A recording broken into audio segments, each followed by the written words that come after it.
বিসমিল্লাহির রহমানির রহিম। আসসালামু আলাইকুম। মাধ্যমিক স্তরের আমাদের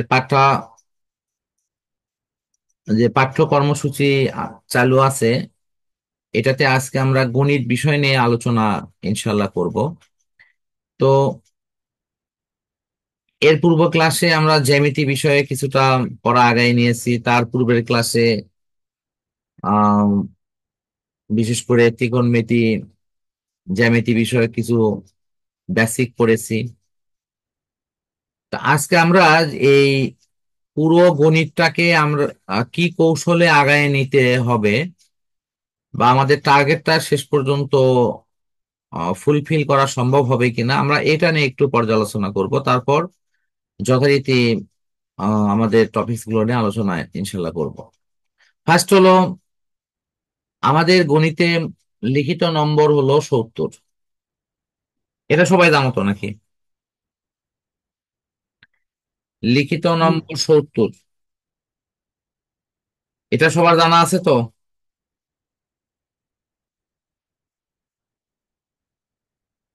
হ্যালো। স্যার। লিখিত নম্বর কত? 70, এটা সবার জানা আছে? হ্যাঁ স্যার। হ্যাঁ। আচ্ছা, ফাইন। এখন এই 70 নম্বরের মধ্যে আমাদের অ্যান্সার করতে হয় মূলত চারটা পার্ট থেকে, না তিনটা পার্ট থেকে। একটা পার্ট হলো বীজগণিত, সেখানে তিনটা প্রশ্ন থাকে, দুটো অ্যান্সার করতে হয়। ত্রিকোণমিতি এবং পরিমিতি মিলে তিনটা প্রশ্ন থাকে, দুটো অ্যান্সার করতে হয়। জ্যামিতি, সম্পাদ্য, উপপাদ্য এক্সট্রা মিলে তিনটা থাকে, দুটো অ্যান্সার করতে হয়। এই তিন দুগুণে 6টা। সর্বশেষ থাকে পরিসংখ্যান, যেখানে দুটো অঙ্ক থাকে, একটা অ্যান্সার করতে হয়। আমি কি ঠিক বললাম? স্যার। হ্যাঁ স্যার। জি স্যার। হ্যাঁ স্যার।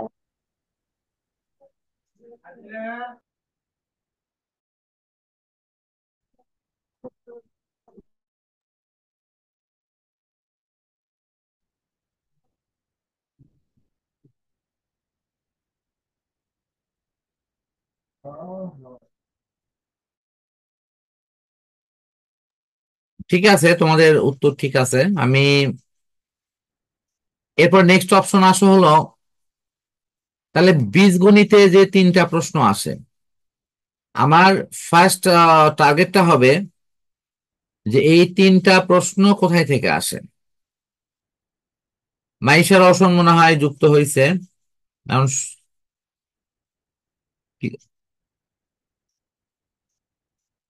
তো এই তিনটা প্রশ্ন সচরাচর তোমাদের যে বোর্ড কোশ্চেন গুলো যদি আমরা একটু অ্যানালাইসিস করি, তাহলে কিছু জায়গা আছে কমন, মানে ওখান থেকে প্রশ্ন আসেই। আবার কিছু কিছু জায়গা আছে যেখানে প্রশ্ন মাঝে মাঝে আসে, মাঝে মাঝে আসে না। তো যেটাতে প্রশ্ন অন্তত 5বারের মধ্যে মিনিমাম 3বার 4বার আসছেই, আর যেখানে প্রশ্ন মাঝে মাঝে আসে, এই দুটা কি গুরুত্ব এক হবে? তোমাকে বলো। যে অধ্যায় থেকে প্রায়ই আসে, আমরা সেটাকে জোর দেব, না যেগুলো মাঝে মাঝে আসে সেখান থেকে জোর দেব? কেউ কি তোমরা কোনো প্রশ্ন নিয়ে কখনো দেখেছো যে অ্যাকচুয়ালি প্রশ্ন কোথায় থেকে বেশি আসে? আচ্ছা, যাদের কাছে বিশেষ করে সাজেশন আছে, তারা প্লিজ অন্তত বেশি না 3 থেকে 4টে সাল একটু নিজেরা যাচাই করে দেখবা, তাহলে এর অ্যান্সারটা অনেকটা পেয়ে যাবা। তো আমাদের এই বীজগণিত অংশে আমরা সবচেয়ে বেশি অঙ্ক যেটা করা থাকে সেট আহ এবং ফাংশন জাতীয় অংশ থেকে। তারপর অনেকের উৎপাদক এবং তার সাথে তোমার মান নির্ণয়, এই অংশগুলো সমন্বয় করলে মোটামুটি একটা অংশ হয়ে যায়।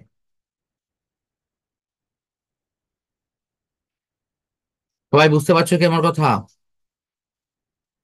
তো হ্যাঁ আমরা স্যার। এখানে একটা দেখেছি যে এই তিনটা পার্ট আসলে কিন্তু তিনটা না, এই আসার মতো পার্ট অন্তত 9-10টা আছে। তা আমি বলবো বীজগণিতে আমরা ঠিক বেছে বেছে এমন কিছু পার্ট শিখবো যেটা আসলে যেন আমরা ফুল অ্যান্সারটা করতে পারি। অর্থাৎ কোনো একটা রিস্ক যদি সামান্য কিছু থেকেও যায়, সেটা বীজগণিতের ওপর থাকতে পারে যে আমি হয়তো ও, কোনো কারণে একটা বা দুটা টপিক বাদ দিয়েছি, প্রশ্ন সেটার ওপরই আসছে। এটা ব্যতিক্রম আসলে, এটা এরকম হয় না, বাট অনেক সময় হয়ে যায়। কিন্তু তোমাকে মনে রাখতে হবে প্রশ্ন কিন্তু আসে তিনটা, দিতে হবে দুইটা। তো সেক্ষেত্রে ওই জায়গাটা কিন্তু তুমি নিজে রিকভারি করতে পারবা, ইনশাল্লাহ কোনো সমস্যা হবে না।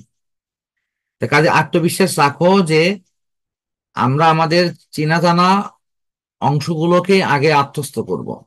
তা আমি তোমাদের প্রথম দুইটা পার্টের টার্গেট দিচ্ছি। একটা ফার্স্ট অংশ যেটা প্রায় ম্যাক্সিমাম তোমরা সবাই করেছো, তার অংশটার নাম হলো সেট ফাংশন প্লাস মান নির্ণয় ও উৎপাদক। তোমরা নিজেরা জানো এই অংশ মিলে প্রায় বারই কমপক্ষে একটা প্রশ্ন সেট আপ হয়। কি বুঝতে পারছো কি আমার কথা? তাহলে আমরা এই সেট ফাংশন উৎপাদক মান নির্ণয়, যদিও অনেকগুলো পার্ট আছে, এই অংশগুলো কি আমরা অ্যাকুরেট অর্থাৎ মোটামুটি খুব ভালোভাবে আত্মস্থ করার জন্য ব্যবস্থা নিতে পারি? কথা বলো প্লিজ, নিতে পারি কি না? তোমরা কি সবাই একমত যে এই জি স্যার। অংশগুলো আমাদের সবচেয়ে ভালো করা আছে? আমি তো যতটুকু বিভিন্ন জনের পরিসংখ্যান নিয়েছি, মানে এটা আমার ব্যক্তিগত অভিমত, শহরেও তো বিভিন্ন জনের সাথে কথা হয়, তো সবাই মানে এই অংশগুলো আগেই করে ফেলে, নাইনে মোটামুটি এই অংশ বেশ ভালোভাবে করে আর কি। তা আমার বিশ্বাস এটা তোমরাও করেছো ম্যাক্সিমাম। সবাই একটু মতামত দাও, তাই কি? হ্যাঁ স্যার। আচ্ছা ফাইন। হ্যাঁ স্যার। আচ্ছা ফাইন। নেক্সট অপশন, এটা হলো দ্বিতীয় আরেকটা অংশ আমার কাছে তুলনামূলকভাবে ঝামেলা কম মনে হয়। সেই সাইডটা হলো সূচক লগারিদম। তোমরা এই অঙ্কগুলো যদি খুব ভালোভাবে আত্মস্থ করতে পারো, আশা করা যায় যে ওখান থেকেও একটা প্রশ্ন ইনশাল্লাহ কমন হতে পারে। তবে এখান থেকে যে প্রশ্ন প্রতিবারই আসতে পারে বা আসে, আমি ওই গ্যারান্টিটা অতটা দিচ্ছি না। এটা 90% সম্ভাবনা যে ইনশাল্লাহ আসবে। তার মানে আমাকে এটার পিছনেও কিছু ব্যাকআপ রাখতে হবে, যে যাতে করে এটা কমন না হলেও যাতে আমার ওই অংশ থেকে কমন হয়। এরকম কিছু কিছু পার্ট কিন্তু আছে, তবে আমরা সেই পার্ট গুলো বিস্তারিত করব না, খুবই সংক্ষিপ্ত পরিসরের মধ্যে, যেটুকু না করলেই নয়, না শিখলেই নয়, ঠিক ততটুকুই আমরা ইনশাআল্লাহ করব। যেমন এই হিসেবে আমি তোমাদের ধারার যোগফলের কথা বলতে পারি, সমান্তর ধারা গুণোত্তর ধারা আছে না এগুলো? কথা বলো। অনেক সময় এটার নাম কিন্তু শান্ত ধারাও লেখা থাকে আমার। জি স্যার আছে। হ্যাঁ হ্যাঁ, এভাবে কিন্তু আমরা বেছে বেছে যদি একটু যে টপিকস গুলো পরীক্ষায় বেশি বেশি আসে এরকম কিছু নির্বাচিত টপিকস এর অংশগুলো পড়তে পারি, তা আমার একটা বিশ্বাস ইনশাল্লাহ তিনটে তো আমার কমনের দরকার নাই, অন্তত দুটো কমন আশা করা যায় ইনশাল্লাহ হয়ে যাবে।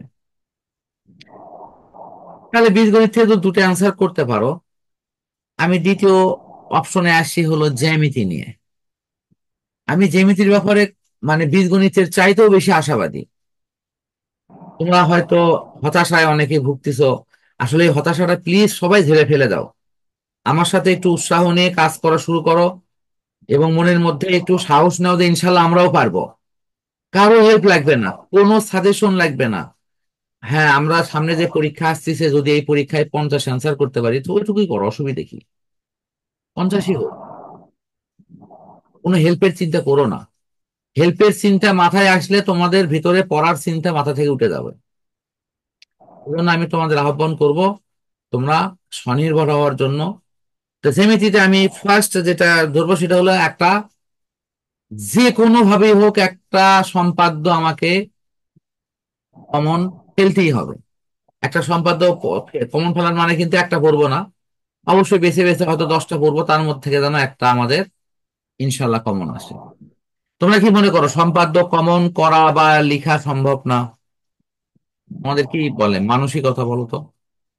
তোমাদের মন কি বলে যে আসলে করা সম্ভব জ্যামিতি আহ সম্পাদ্য অংশটা? কথা বলো, সম্পাদ্য কি আঁকানো বা এটি কমন ফেলানো সম্ভব না? হ্যাঁ। খালি এক মাইশা রওশন সম্ভব। বলতেছো, আর কেউ বলতেছো না? হ্যাঁ স্যার। তোমরা কি হ্যাঁ স্যার। তোমরা কি আশাবাদী না যে ইনশাল্লাহ আমরা চেষ্টা করলে পারবো? আমি কিন্তু অবাস্তব জি কিছু স্যার। একটা বলি। আচ্ছা ফাইন। আরেকটা কথা শোনো, জ্যামিতিতে তোমাদের দুইটা, বিশেষ করে দুইটা পার্ট আছে। একটা হলো প্রথম দিকের একটা অংশ ব্যবহারিক, আর একটা পর একটা বৃত্ত সংক্রান্ত। তো তোমরা দেখো যে এই ব্যবহারিক অংশের মধ্যে হয় কি যে কিছু কিছু প্রশ্ন আসে, আবার কিছু কিছু প্রশ্ন আসে না। কিন্তু ওই বৃত্ত সংক্রান্ত অংশ থেকে প্রশ্ন কিন্তু একটা হয়ই। কথা বুঝতে পারছো কি? তো আমাদের মূল টার্গেট থাকবে আমরা বৃত্ত সংক্রান্ত অংশটাই পড়বো। কিছু বাসে মানে বেছে বেছে হলো কি বলা হয়, আহ, ওই উপপাদ্য করব, আর কিছু বেছে বেছে এক্সট্রা বা যেটাকে আমরা অনুশীলনের প্রশ্ন বলি সেটা করব। আমার একটা স্থির বিশ্বাস ইনশাল্লাহ এই দুটা করলি জ্যামিতিতে আমার যে মৌলিক দুটো প্রশ্ন অ্যান্সার করা সেটা হয়ে যাবে। তাহলে দুই দুই চারটা হলো। তৃতীয় পাঠ থাকলো কি, ত্রিকোণমিতি এবং পরিমিতি। তা আমি ফার্স্ট জোর দেবো ত্রিকোণমিতি থেকে। তোমরা ত্রিকোণমিতি তিনটা অধ্যায়ের ওপর যদি মোটামুটি দখল নিতে পারো, ইনশাল্লাহ যে কোনো পরিস্থিতিতে দুটা প্রশ্ন কমন হবেই। এর পরেও যদি দুটার মধ্যে কোনো কারণে একটা মিসিং হয়, তাহলে তোমার পরিমিতির দিকে হাত বাড়াবা। যে পরিমিতিতে আমি একটু অঙ্ক বেছে বেছেই করছি, বুঝে বুঝেই করছি, হয়তো অত বেশি করিনি, কম করছি।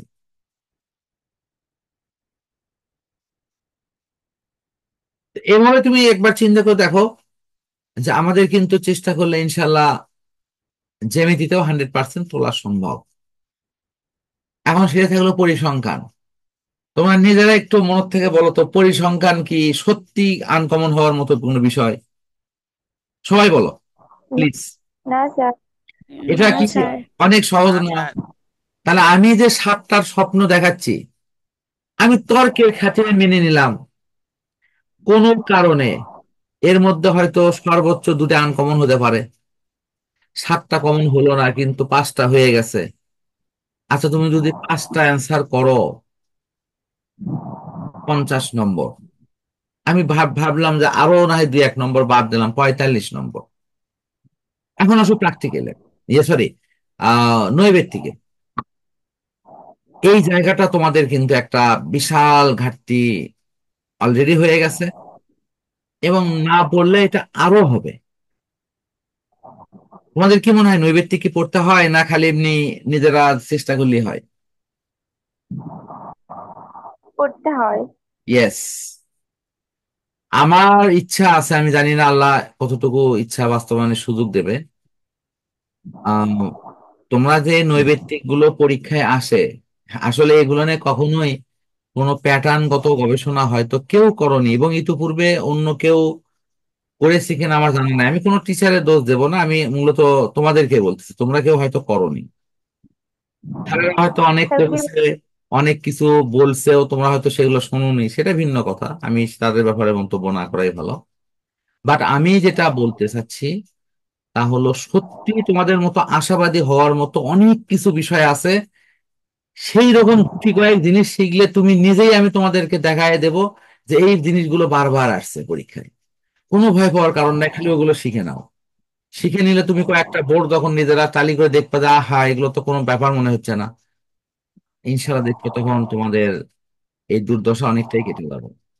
কিন্তু প্লিজ মন থেকে ঝেড়ে ফেলো যে আমি নিজে স্বনির্ভর হব। তাহলে তোমাদের ভিতরে শেখার যে টেন্ডেন্সি এটা তৈরি হবে। আর যদি এখনো মাথায় রাখো যে ঠিক আছে, আমরা না হয় অন্য কিছু বড় কিছু না করলাম, একটু দেখতে পারবো না, আমাদের কি এটা একটা অধিকার না? কি দেখা কি অধিকার? না। আচ্ছা ফাইন। তাহলে এই অধিকারটা প্লিজ সবাই ত্যাগ করো, যে দেখা আমাদের কোনো অধিকার না। আমরা কারো দেখে লিখবো না। ইনশাল্লাহ আমরা স্বনির্ভর হব। চেষ্টা করো। আমি যতটুকু সম্ভব তোমাদের সাপোর্ট দেওয়ার এটুকু ইনশাল্লাহ দেবো। এই জন্য আমি তোমাদের যখন এই পড়াটা শুরু করেছিলাম তখন আমি তোমাদেরকে বলেছিলাম যে আমি 100% বলি নাই। আমি বলেছি এটার গণিতের যে 70 নম্বর সেখানে হয়তো তুমি 50-60 পর্যন্ত অ্যান্সার ভালো করতে পারো, আর নৈবেত্তিকে গিয়ে হয়তো 30-এর মধ্যে 20 থেকে 25। তাহলে ওই কন্ডিশনে আমি মনে হয় সেদিন যে টোটাল মার্কসের অপশনে বলছিলাম যে এটা 70 থেকে 80 হতে পারে। 80-র ওপর তাদেরই হবে যারা একটু ভালো চেষ্টা করবে। বাট ভালো চেষ্টা না হলে হয়তো এটা 80-র নিচে থাকবে তাদের নম্বরটা। তো আমি সবার প্রতি আহ্বান রাখবো যে কেন তুমি খারাপটা নিবা, একটু ভালোভাবে চেষ্টা করো। ইনশাল্লাহ আমি ভালো নম্বর তোলার ক্ষেত্রে যতটুকু আমার সামর্থ্য আছে আমি সেইটুকু তোমাদেরকে বুঝাইয়ে দিয়ে আগায় নেব। কিন্তু আমার একটাই আবেদন, প্লিজ, এতদিন যা করছো করছো, এখন একটু পড়াশোনা করো। এই যে আমি জ্যামিতিটা দিয়েছি, যদি এটি সত্যি ভালোভাবে না পড়ে থাকো এটা তোমাদের কিন্তু গ্রেট লস। তা আমি আজকে কাউকে বিব্রত করছি না যে তোমরা পড়ছো কি না, আমাকে এখনই পড়াটা বুঝাইয়ে দাও, আমি সব কিছুই বলবো না। কিন্তু সামনের দিন থেকে তোমরা এই যে নেগেটিভটা আর যেন কেউ বলো না, স্যার পড়া পড়িনি, পড়া হয়নি, এটা বলো না। তোমরা অবশ্যই আমাকে হোমওয়ার্ক করে কাজ পাঠাবা। আমি আজকে মনে হয় কারোরই কাজ ঢুকছে বলে আমি দেখিনি। যদি কেউ পরে দিয়ে থাকো তাকে আমার স্পেশাল ধন্যবাদ। বাট সবাই আজ থেকে কিন্তু কাজ দিবা। যেগুলো পড়াবো সেগুলোর মধ্যে যদি লেখালেখির কোনো অপশন থাকে সেগুলো একটু বারবার লিখে লিখে আমাকে পাঠিয়ে দিবা। কি সবাই দিবা তো? হোয়াটসঅ্যাপে কিন্তু দিবা, মানে আমার ব্যক্তিগত হোয়াটসঅ্যাপেই দিবা, গ্রুপে না। গ্রুপে কিন্তু তোমরা কোনো ভিডিও মানে কোনো কিছু শেয়ার করতে পারবে না। সবাই বুঝতে পারছো কি? একটু প্লিজ সবাই কিন্তু দিবা, যেটুকু পড়াবো তার উপরে একটু হোমওয়ার্ক করে কিন্তু দিবা। তাহলে আমরা একটু পড়া ইনশাল্লাহ শুরু করতে যাই। ফার্স্ট আজকে আহ কি দিয়ে শুরু করা যায়?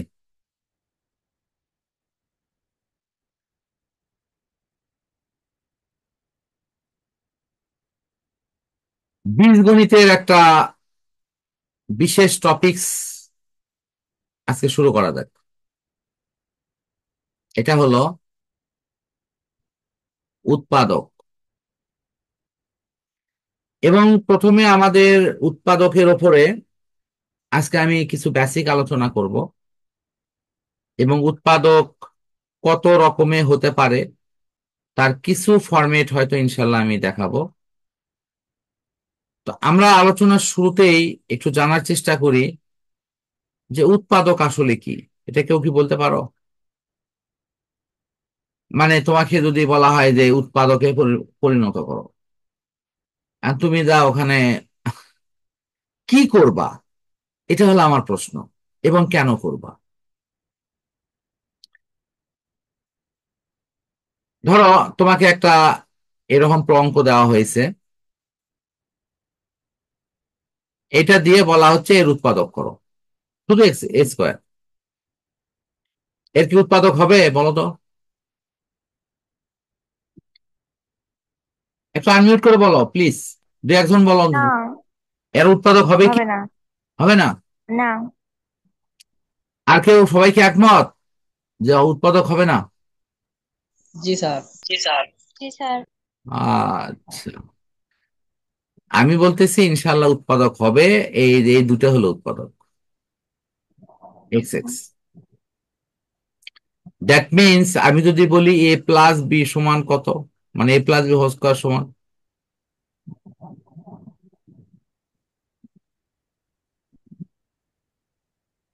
এ প্লাস বি হোল স্কয়ার সমান কত? উৎপাদক এ হলো square A plus B. Plus two AB plus B. না না, এ উৎপাদক হলো plus B A plus B into A plus B. আর এ স্কোয়ার মাইনাস বি স্কোয়ারের উৎপাদক কি? এই একটু এটা একটু আগে বলবা। আর এটা আবার কেমন প্রশ্ন করবেন, আমরা কি শিশু বাচ্চা? আমাকে এত বড় দুর্বল মনে করি? উম, 71 সালে যুদ্ধ করছি, 2024 সালের 35শে জুলাই যুদ্ধ করা হয়েছে। সেই দুই হ্যাঁ কি সেই কয়েক যুগে তোমার স্বাধীনতা যুদ্ধ চারটিখানি কথা না কিন্তু। হ্যাঁ সবাই কি এই উৎপাদকটা তো নিচের নিচেরটা যে উৎপাদক এটা তো সবাই মানো নাকি? হ্যাঁ তাহলে উপরের গুলো হ্যাঁ উৎপাদক কিনা এটা কিন্তু এখনো বুঝতে পারছো না যে কেন উৎপাদক হলো আর কেনই বা এরকম হয়। বলো তো, তোমাদের মনে সবার প্রশ্ন হচ্ছে না এরকম? হচ্ছে, কিন্তু চিন্তা করে দেখো। তা আমি একটা সহজ অ্যান্সার বুঝছি দিচ্ছি। তো। আচ্ছা ঠিক আছে, আমি একটা সহজ অ্যান্সার দিচ্ছি।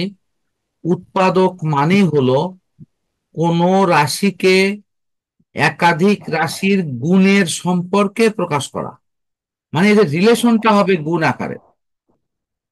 আর প্রত্যেকটা উৎপাদকের দুইটা পরিচয় থাকবে, হয় এরা হবে মানে ভাজক, আর না হলে হবে ভাগফল। আমি একটা উদাহরণ দিই।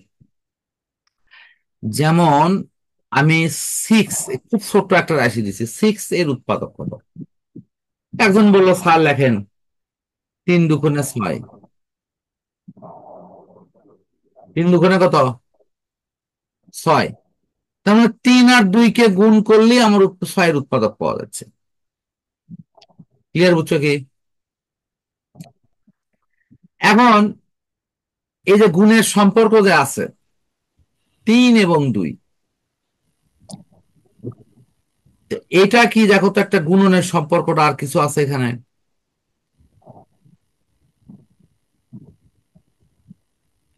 বলতো এখানে 3 আর 2 না, এখন আমি যদি 6কে ভাগ করি, তোমরা নিজেরাই বলো তো, 3 দিয়ে ভাগ করলে 2 হবে, আবার যদি আমি 6কে ভাগ করি এরকম যে না এবার 2 দিয়ে ভাগ করব, 2 দিয়ে ভাগ করলে 3 হবে। তাহলে উৎপাদক হলো এমন এমন কিছু রাশি বের হবে যারা ভাজক এবং ভাগফলে থাকবে, যাদের টোটাল গুণফলে মূল রাশি পাওয়া যাবে। কোনো জটিলতা লাগিচ্ছে কি? প্লিজ একটু বলো তো, সবাই একটু আনমিউট করে মতামত দাও। না তাহলে এটা না যে স্যার। আমি যে নীতিমালা বললাম, এই নীতিমালায় যে এটা উৎপাদক, এখন কি সবাই মানতেছে এটা? হ্যাঁ জি স্যার। আচ্ছা ফাইন। আশা করি উৎপাদকের মূল অপশনটা বুঝতে পারছো। যদি এটা বুঝে থাকো, এখনো বলো, কেউ যদি না বুঝে থাকো তাহলে আমি আরো কিছু দেখাই, আর না হলে আমি ওই পরের টপিক্সে যাব।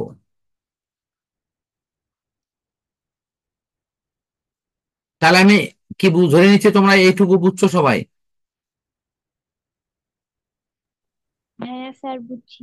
আচ্ছা, থ্যাংক ইউ। আমি এটা এই লিখে দিচ্ছি।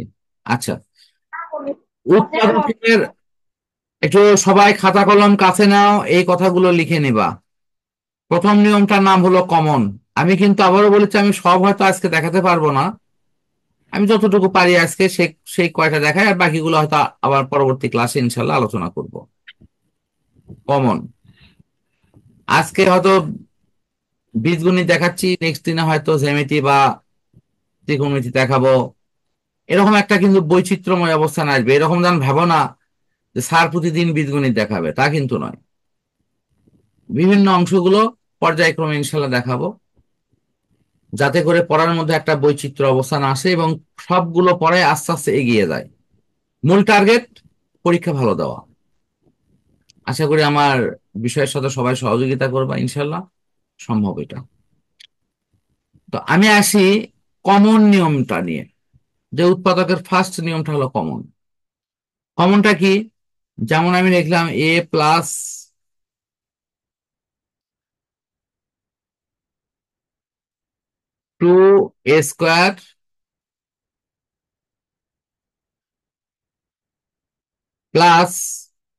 a⁴, শুধু এইটুকু দেওয়া আছে, আর কিছু নাই। তুমি বলো তো এ কমন নিলে কি দাঁড়াবে? 1+2a,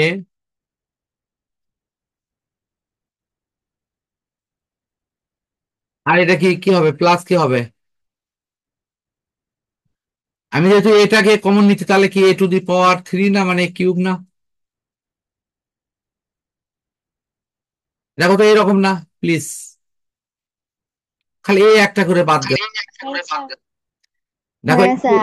এটাও কিন্তু একটা উৎপাদক, কিছু করার লাগছে না, কমন নিতে কাজ হয়ে গেছে। এখন দেখো কোন ক্ষেত্রে তোমার উৎপাদকটা অ্যাকচুয়ালি সঠিক নাও হতে পারে। যেমন আমি তোমাকে 24কে উৎপাদক করতে দিচ্ছি, এখন তুমি ভাবিছ স্যার যেভাবে করালো কোনো ব্যাপার না, তো দেখো আমি করে দিচ্ছি। বললে কত হয়? একজন লিখছে 1 × 24। স্যার তো বলছে গুণের সম্পর্ক হলেই কোনো কথা নাই। ঠিক আছে, ওই যে সেই গল্পের মতো, বরের তো কোনো কথাই নাই, নাকি বর এক পায়ের ওপর দাঁড়িয়ে আছে, আর মেয়ের তো কোনো কথাই নাই। তা আমাদের যদি অঙ্কটা এরকম সুন্দর করে সাজাই, বলবো যে না 24 × 1, তাহলে তো আমার উৎপাদক হয়ে গেছে।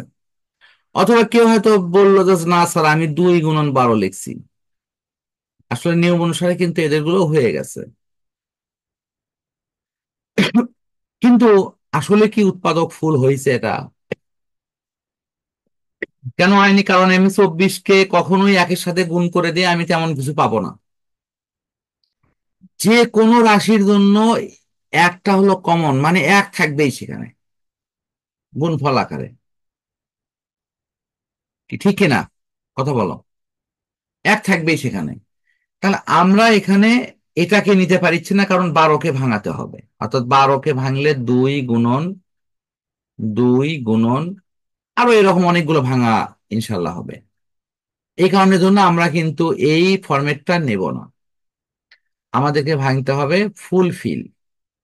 তো কমন নিয়মটা আমি থেকে আমি দ্বিতীয় রুলসে চলে যাব। সেই রুলসটা হলো মিডল টার্ম ব্রেকিং।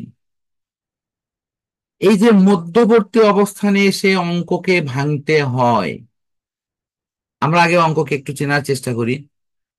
এই অঙ্কগুলো কি কি ফরম্যাটে হয়। যেমন মনে করো x² বা ধরো এখানে 3x² প্লাস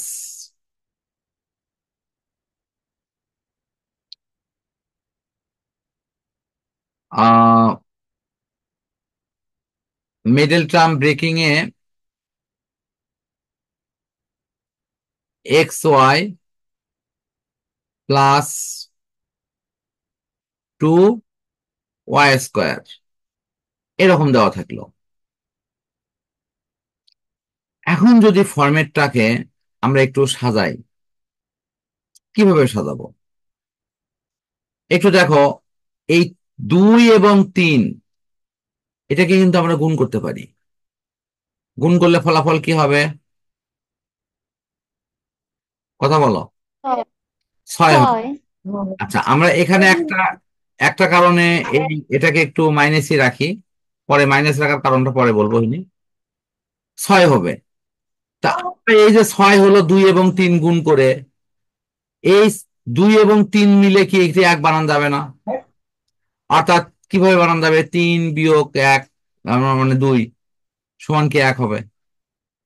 তাহলে আমি এভাবে লিখতে পারি 3x², ঠিকই থাকলো। যেহেতু এখানে 3 - 2 তে লেখা যায় কত?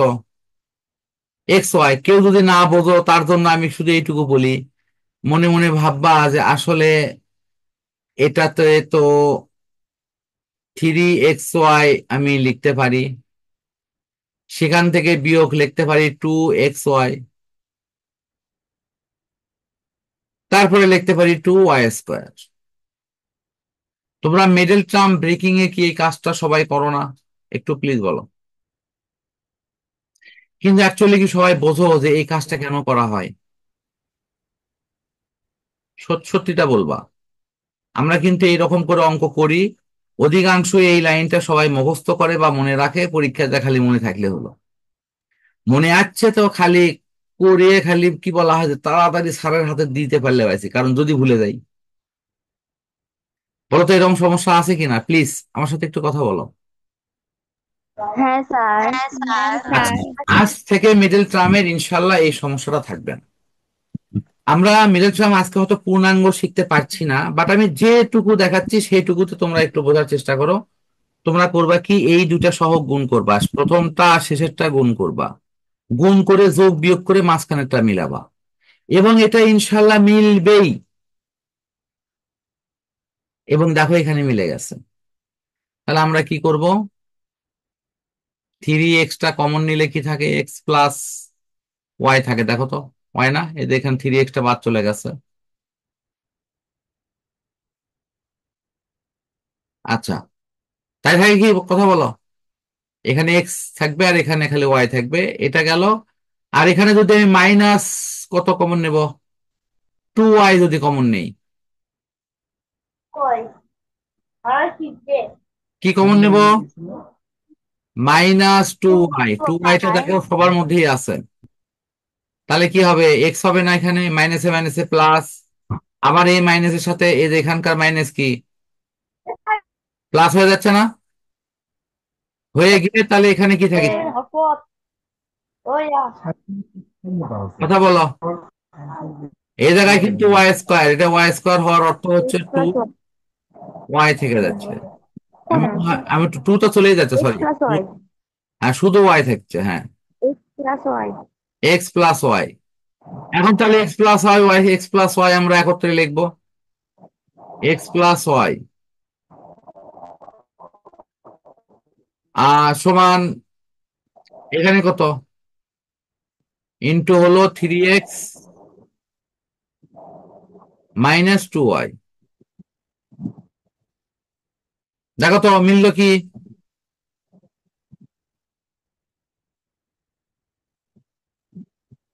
মিলছে, কথা বলো প্লিজ। হ্যাঁ স্যার। হ্যাঁ স্যার।